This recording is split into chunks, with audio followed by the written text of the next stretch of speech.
ہمیشہ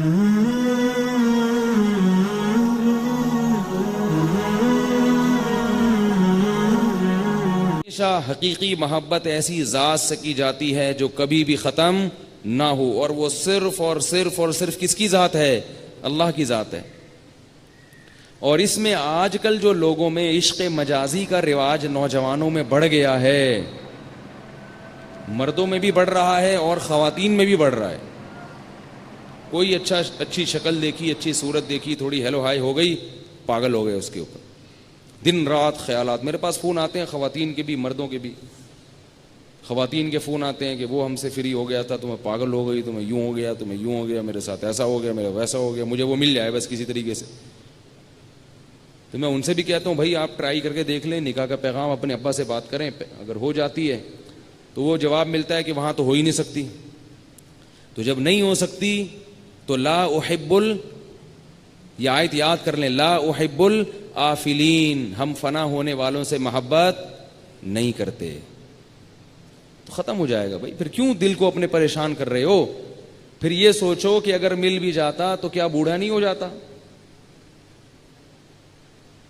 اور مرد کو، لڑکے کو عشق ہو گیا ہے کسی لڑکی سے تو شریعت نے کہا نکاح کا پیغام بھیجو، ہو جائے ٹھیک ہے، نہیں ہو تو کیا ہے، اب اس کو دل میں مت بٹھاؤ، کیونکہ یہ دل اللہ نے صرف اور صرف اپنے لیے بنایا ہے، اس میں غیر کو داخل مت کرو۔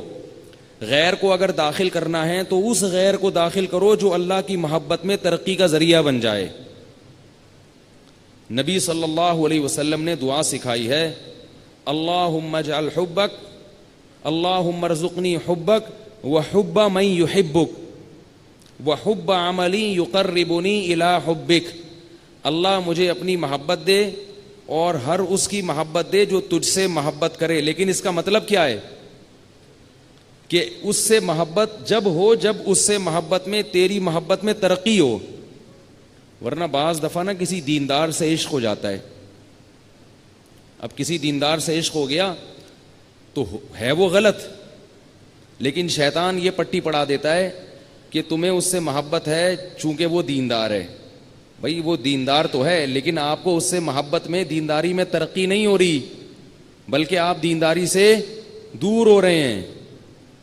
عشق تو کسی سے بھی ہو سکتا ہے نا، کسی دنیا دار سے بھی ہو سکتا ہے، کسی مولوی صاحب سے بھی ہو سکتا ہے، عشق کم ہوتا ہے مولویوں سے لیکن ہو سکتا ہے، کسی سے بھی ہو سکتا ہے۔ تو اب اس میں ایک شیطان یہ پٹی پڑھا دیتا ہے عورتوں کو کہ بھئی یہ تو عالم ہے، یہ تو دیندار ہیں۔ بھائی اگر آپ کو عشق ہو گیا، نکاح اگر ہو سکتا ہے تو نکاح کر لو، نہیں ہو سکتا، اور ہر دفعہ نہیں ہو سکتا، ام للانسان ما تمنا، اللہ فرماتے ہیں تمہیں ہر وہ چیز نہیں ملے گی جس کی تم تمنا کرو گے، یہ دنیا ہے، جنت ہے، ہر چیز مل جائے گی وہاں پہ، جنت میں ہر چیز مل جائے گی۔ خاتون کا میرے پاس فون آیا، 5-6 سال پرانی بات ہے، یورپ سے، وہ کہنے لگے وہ کسی مولوی صاحب پہ عاشق ہو گئی تھی، کوئی عالم کا، انہوں نے مجھے نام بھی بتایا، اور وہ تھیں شادی شدہ۔ اب وہ کیا تھے، وہ مجھے کہہ رہی ہیں کہ مجھے ان عالم سے عشق ہو گیا ہے، ان کے بیانات سنتی ہوں، ان کے ویڈیو دیکھتی ہوں، اور میں بڑی پاگل ہو گئی ہوں۔ تو میں نے کہا آپ میرڈ ہیں، آپ شادی شدہ ہیں، آپ کو اپنے شوہر کے علاوہ کسی اور سے عشق نہیں ہونا چاہیے۔ کہنے لگی نہیں، میں بس یہ دعا کرتی ہوں مجھے جنت میں مل جائیں۔ کیا دعا کرتی ہوں؟ ٹھیک ہے مجھے پتا ہے کہ یہاں اگر میں کروں گی تو یہ میرے شوہر کے ساتھ بے وفائی ہے، یہ سب ہو رہا ہے مارکیٹ میں آج کل نا، اس لیے بتا رہا ہوں، میں کوئی انوکھی باتیں نہیں کر رہا۔ تو وہ میں نے کہا کہ آپ یہ دعا نہ مانگیں کہ وہ آپ کو کہاں مل جائیں، جنت میں، کیونکہ جنت میں جب آپ جاؤ گی تو اللہ آپ کی ہر خواہش پوری کرے گا، آپ کو وہاں دعا مانگنے کی ضرورت نہیں پڑے گی۔ تو اب ان کو یہ اشکال تھا کہ ہم نے علماء سے سنا ہے کہ جنت میں تو پرانا والا ہی ملے گا، ٹھیک ہے نا، جنت میں کون ملے گا؟ وہی والا جو اپنے ساتھ یہاں سے جائے گا۔ ان کو یہ اشکال تھا، تو میں نے ان سے کہا کہ جنت میں پرانا والا ملے گا، مگر وہ پرانا رہے گا نہیں، اس کی ریپیئرنگ ہوگی، ڈینٹنگ پینٹنگ کا کام ہوگا، جتنے بھی اس میں ڈینٹ پڑے ہوئے ہیں وہ سب کی فلنگ ہوگی، اچھی طرح ریپیئرنگ کے بعد آپ کو ملے گا، تو انشاءاللہ آپ کو اتنا اچھا لگے گا کہ آپ کو وہ والے صاحب بھول جائیں گے جن کو آپ سوچ رہی ہو۔ اور میں نے کہا یہ بھی ہوگا کہ اللہ آپ کے ذہن سے جنت میں یہ چاہت نکال دے گا۔ ان کی پھر بھی سمجھ میں نہیں آئی، تو میں نے کہا پھر بھی اگر سمجھ میں نہیں آیا تو پھر آپ جنت میں جاؤ گی ہی نہیں. پھر یہ دماغ سے نکال دو کہ جنت میں مجھے وہ ملیں گے, کیونکہ جنت میں وہ جائیں گے جو اپنے دل کو اس قسم کی محبتوں سے, ناجائز محبت سے پاک کر لیں. اور یاد رکھو علماء نے ایک اصول بیان کیا ہے کہ دل کو ناپاک اور ناجائز محبت سے پاک کرنا اپنے اختیار میں نہیں ہے, لیکن اس کے اسباب اختیار کرنا اپنے اختیار میں ہے. حکیم الامہ سے کسی نے لکھا کہ مجھے کسی لڑکی سے عشق ہو گیا تھا, میری وہاں شادی بھی نہیں ہو سکتی, میں نے اس سے تعلق ختم کر دیا, اس کا تصور دماغ میں لانا چھوڑ دیا, مگر وہ دل سے پھر بھی نکلتی نہیں ہے. تو انہوں نے فرمایا کہ کوئی گناہ نہیں ہوگا اس پہ, کیونکہ آپ کا جو کام تھا وہ آپ نے کر لیا. مگر پھر بھی غیر شعوری طور پر دل میں تکلیف ہوتی ہے, یاد آتی ہے, تو نہ صرف یہ کہ گناہ نہیں ملے گا بلکہ اس پہ صبر پہ ثواب ملے گا. بات نہیں آ رہی میرا خیال ہے سمجھ میں, ثواب ملے گا کہ بھئی دل میں محبت ہے مگر اس محبت کے تقاضوں پر عمل نہیں ہو رہا کیونکہ اس سے اللہ ناراض ہوگا. تو دل تو غیر اختیاری چیز ہے نا, کہیں بھی جا سکتا ہے, بیٹھے بیٹھے کسی پہ بھی آ سکتا ہے. تو یہ آج کل مارکیٹ میں بہت ہو رہا ہے آج کل. تو لڑکوں کو بھی عشق ہو جاتا ہے, پھر وہ پاگل ہیں, دیوانے بنے ہوئے ہیں. یونیورسٹیوں میں ایک لڑکے نے بتایا کہ میں کو ایجوکیشن میں تعلیم حاصل نہیں کرنا چاہتا تھا, میں بچتا تھا, لڑکیوں سے دور رہتا تھا, بڑی عفیف پاک دامن زندگی گزر رہی تھی, ماں باپ نے پکڑ کے زبردستی کو ایجوکیشن میں ایڈمیشن کرا دیا. اب جب ایڈمیشن کرایا کہہ رہے ہم بچتے رہے, کب تک بچتے, بالآخر آنکھ مٹکا ہو گیا. پہلے آنکھ مٹکا ہوا, اس کے بعد پھر گپ شپ, اس کے بعد پھر دوستی, پھر معاشقہ ہو گیا. کہہ رہے ہیں وہاں میری شادی نہیں ہو سکتی, اگر میں ان کے گھر گیا نا, کچھ میرے اپنے الفاظ بھی ہوتے ہیں تعبیر میں, پورے ان کے نہیں ہیں, میں سمجھانے کے لیے نا اپنے الفاظ کا تڑکا لگا دیتا ہوں کہ میں اگر ان کے گھر رشتے لانے گیا تو وہ لوگ میرے پیچھے کتے چھوڑ دیں گے, ٹھیک ہے نا, یعنی کوئی وہ حساب کتاب بنتا ہی نہیں ہے نا, تو کوئی امکان ہی نہیں ہے. اب میں کیا کروں؟ اب میں نے کہا اب آ رہے ہو میرے پاس, اب میں کیا کروں؟ پہلے آپ الٹی چیزیں کھاؤ, اپنے آپ کو بیمار کرو, جب مرنے لگو تو مولوی صاحب کے پاس آ کے بولو اب میں کیا کروں. میں نے یہ تو پہلے سوچنا چاہیے تھا. میں نے کہا اب آپ یہ کرو, وہ کام کرو جو حضرت مولانا اشرف علی تھانوی رحمہ اللہ تعالیٰ نے ایک عاشق کو بتایا تھا. حکیم الامہ مولانا اشرف علی تھانوی کے پاس ایک شخص آیا, وہ کسی گھوسن پہ, گھوسن ہوتی ہے نا جو دودھ بیچنے والے کی بیوی کو گوالن کہتے ہیں, تو اس کو اس زمانے میں گھوسن کہتے تھے شاید. دودھ بیچنے والے ہوتے ہیں نا, تو ان کی جو عورت ہوتی ہے گھر کی, وہ دودھ بیچنے والی عورت, تو وہ گوالن ہوتی ہے نا, گوالن, تو اس کو گھوسن پہلے اردو میں شاید کہتے تھے. تو وہ کوئی خوبصورت تھی, تو ایک دودھ خریدنے جاتا تھا ایک بندہ اس سے, تو ہوتے ہوتے آہستہ آہستہ عاشق ہو گیا. تو اتنا پریشان ہو گیا کہ وہ دماغ میں, اس کے دل میں بیٹھ گئی وہ. اس میں خواتین کا بھی بڑا قصور ہوتا ہے.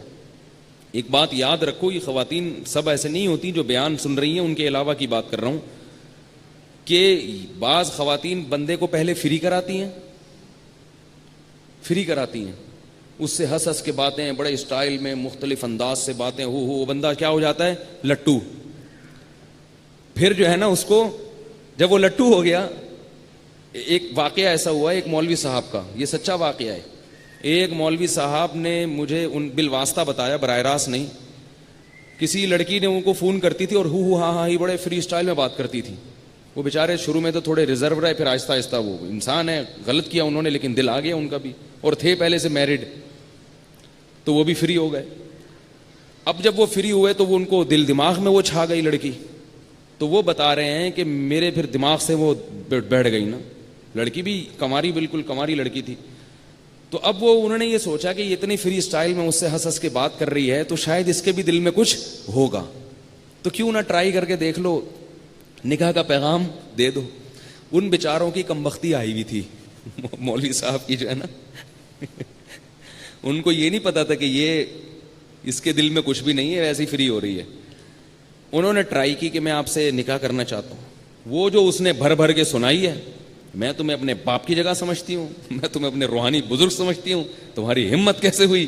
اب وہ بیچارے جو ہے نا, کیونکہ اس طرح بے عزتی انہوں نے کبھی سنی نہیں تھی. وہ میں نہیں ہوں کہیں آپ سمجھ رہے ہیں اپنا واقعہ کسی اور پہ رکھ کے سنا رہا ہوں. بعض لوگ یہ سمجھتے ہیں کہ شاید اپنا ہے کسی اور پہ, میرے ساتھ ایسا نہیں ہوا الحمدللہ.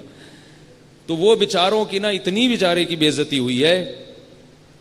تو میں نے ان سے کہا کہ بھائی یہ جو ہے نا, یہ براہ راست انہوں نے مجھے نہیں بتایا, ان کے کسی واسطے سے مجھ تک یہ واقعہ پہنچا. تو اس لیے آپ لوگوں سے بھی کہہ رہا ہوں, اگر کالج میں, اسکول میں, یونیورسٹی میں کوئی ذرا سی فری ہو جایا کرے تو یہ نہ سمجھا کرو کہ اس کے دل میں وہی کچھ خیالات ہیں جو آپ کے دل میں بھی ہیں. وہ بیچاری ویسے ہی بھائی سمجھ کے بعض دفعہ فری ہو رہی ہوتی ہے, وہ سمجھ رہی ہوتی ہے کہ میرے چچا ہیں, میرے انکل ہیں, ٹھیک ہے نا, اور آپ خامخواہ میں جو ہے وہ فری ہو رہے ہو کہ آپ سمجھتے ہو کہ کوئی عشق معاشقہ ہو گیا. تو اس سے بڑا نقصان ہوتا ہے, بندہ دماغ میں بٹھا لیتا ہے اپنی چیزیں, ہوتا سامنے والے کو کچھ بھی نہیں ہے. تو اس لیے زیادہ نہ ان چیزوں کو, اور یہ ایک دفعہ دماغ میں عشق مسلط ہو جائے, انسان کی صحت برباد, انسان کی خاندانی زندگی برباد, سب برباد. تو اس کا علاج کیا ہے؟ صرف ایک علاج ہے اس کا, بلکہ وہ علاج نہیں ہے, علماء کہتے ہیں وہ پرہیز ہے, علاج اس کے علاوہ ہے. تو وہ پرہیز کیا ہے جو حکیم الامہ نے بتایا کہ وہ آیا کہنے لگا میں دودھ بیچنے والی پہ عاشق ہو گیا ہوں, میں کیا کروں؟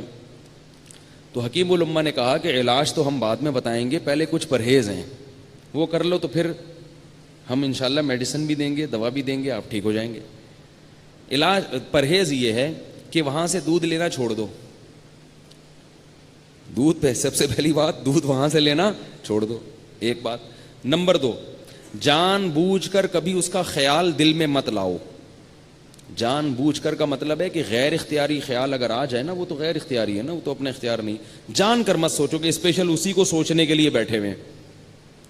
تیسری بات, اس سے کبھی بات مت کرو, کہیں بھی چلتے پھرتے گزر ہو جائے بات چیت کرنے کی کوشش مت کرو, کتنا ہی ضروری کام ہو. چوتھی بات, اس کی طرف کبھی دیکھو نہیں, کہیں نظر پڑ بھی جائے نا, پتہ چل جائے کہ وہ آ رہی ہے یا جا رہی ہے, نظر گھما لو وہاں سے.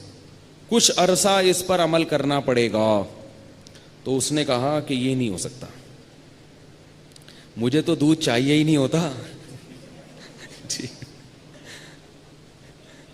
وہ کہہ رہا ہے مجھے تو دودھ چاہیے ہی نہیں ہوتا, میں تو ویسے ہی دودھ خریدنے کے لیے اس کے پاس جاتا ہوں. تو حکیم الامہ کے پاس رکھا ہوتا تھا ایک کوڑا, جو ایسے فالتو ٹائم ضائع کرنے آتے تھے نا ان کا, تو ان کے لیے کیا رکھا ہوا تھا؟ کوڑا. تو وہ یا تو کوڑا انہوں نے دکھایا, یا کوڑے کا واقعہ الگ ہے اور تھپڑ کا الگ ہے, یا اسی واقعے میں ہے کہ کھینچ کے لگایا اس کے ایک زور سے تھپڑ. پہلے زمانے میں نا لوگ علماء کا احترام کرتے تھے, اگر یہ بڑے بزرگ اکابر کسی کو تھپڑ بھی مار دیتے تھے نا تو لوگ اس پہ تکبر نہیں کرتے تھے کہ بس ٹھیک ہے حضرت بڑے بزرگ ہیں, تھپڑ کھا لیا تو کوئی, بلکہ سادہ سمجھتے تھے لوگ. تو ایک کھینچ کے لگایا زور سے تھپڑ, اور بولا کہ علاج کرانے آتے ہو مگر ڈاکٹر کی بات مانتے نہیں ہو. کوئی ڈاکٹر کے پاس جائے علاج کرانے اور ڈاکٹر کے ٹیکا لگاؤں گا, وہ کہے کہ نہیں ٹیکا تو نہیں لگاؤں گا میں. وہ کہے یہ دوا کھا لو, کہ یہ والی بھی نہیں کھاؤں گا. تو ڈاکٹر لات مار کے بھگائے گا کہ نہیں بھگائے گا؟ تو حکیم الامہ نے زور سے لگایا تھپڑ, وہ بیچارہ بھاگ گیا. بھاگ کے اگلے دن آیا کہنے لگا وہ عشق میرا ختم ہو گیا. وہ ایک تھپڑ ایسا زوردار لگا ہے کہ وہ میرا 14 طبق کیا ہو گئے, روشن ہو گئے. تو یہ جتنے عاشقین ہیں ان کا اصل علاج یہ ہے کہ ان کو پکڑ کے کیا لگائی جائے, ٹھیک ٹھاک طریقے سے کٹ لگائی جائے, طبیعت ان کی کیا ہو جائے گی؟ سیٹ. ماں باپ نے بالکل چھوڑا ہوا ہے, ماں باپ نے بالکل فری ہینڈ دیا ہوا ہے. لڑکیوں سے باتیں ہو رہی ہیں موبائل پہ, امی میں رہ نہیں سکتا اس کے بغیر, امی میں یوں نہیں کر سکتا, امی ابو کو بتا نہیں رہی ہیں, اور ابو کو اگر پتہ بھی چل جائے ابو کو اپنا زمانہ یاد آ جاتا ہے. ٹھیک ہے, وہ کہتے ہیں کیا ہو گیا بھائی, ہم بھی تو ایسے ہی تھے. او بھائی اگر آپ ایسے تھے تو غلط تھے, آپ کے ابا اگر آپ کو ٹھگائی لگا دیتے تو آپ بھی ایسے نہ ہوتے, اور آج آپ کا بچہ بھی ایسا نہ ہوتا. تو اصل علاج یہ کہ 2-3 کس کے چترول لگیں تو طبیعت کیا ہو جاتی ہے؟ ٹھیک. لیکن اب چترول لگائے گا کون؟ وہ حکیم الامہ کا دور تو گیا نا. تو اب پھر علماء مشورے دیتے رہتے ہیں, بھائی یوں کر لو تو بھائی یوں کر لو تو بھائی یوں کر لو. لوگ مانتے نہیں ہیں, بیماری بڑھتی چلی جاتی ہے, بڑھتی چلی جاتی ہے. بڑی خطرناک بیماری ہے. جس میں یہ پیدا ہو جائے تو حل کیا ہے؟ یا تو فوراً نکاح کر لو اس سے. نکاح اگر نہیں ہو سکتا, بعض دفعہ نکاح ہو نہیں سکتا لیکن شیطان نہ خام خواہ کی امیدیں دلاتا ہے کہ ہو سکتا ہے, تو اس سے تعلق, بہت طویل تعلق قائم رکھتے ہیں لوگ, 5-5 6-6 سال, شاید ابھی ہو جائے, شاید ابھی ہو جائے. ایسا نہیں ہے, پتہ چل جاتا ہے بھئی یہاں ہو سکتا ہے کہ نہیں ہو سکتا. نکاح ہو جائے تو اللہ کی نعمت ہے, نہیں ہو تو اب اللہ کے لیے قربانی دو. اور یہ قربانی میں سمجھتا ہوں کہ اس زمانے میں اس سے بڑی قربانی کوئی نہیں ہے کہ انسان اللہ کی خاطر اپنی محبوب چیز کو چھوڑ دے. اس پہ اللہ بہت نوازیں گے، بہت نوازیں گے، بہت نوازیں گے اللہ تعالیٰ اس پہ. الہی تیری خاطر ہو، الہی